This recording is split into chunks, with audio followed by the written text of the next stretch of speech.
Општинската изборна комисија на Кочани со нова претседателка и нов заменик член ќе ги започне активностите околу предстојните локални избори кои се закажани за 15 октомври. Кадровските промени се спроведуваат во редовна законска постапка, а произлегуваат од барања на досегашните функционери.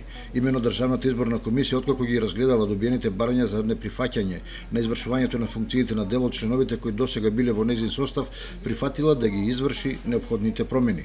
Така за нов претседател на изборната комисија е назначена Марија Гоцева, вработена во Агенцијата за финансиска поддршка на земјоделството и регионалниот развој. Очекувам дека, како и претходните години, ќе имаме фер и демократски избори, дека ќе ги спроведеме изборите во најдобар ред, без проблеми, без инциденти.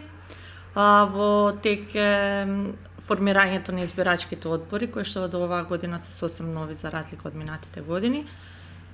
Значи се направи реизбор на сите избирачки одбори, во тек е комплетирање на документите за сите избирачки одбори и од политичките партии и од државната администрација.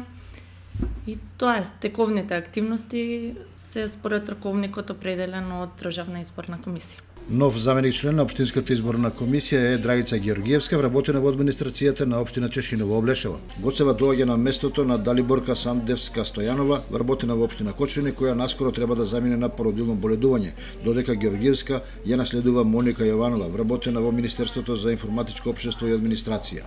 Во Државната изборна комисија објаснуваат дека ги разгледале сите добиени барања за неприфаќање на функциите од досегашните членови на изборните комисии во општините, кои главно биле од здравствени или семејни причини, при што биле донесени решенија смената да се изврши според предвидената постапка.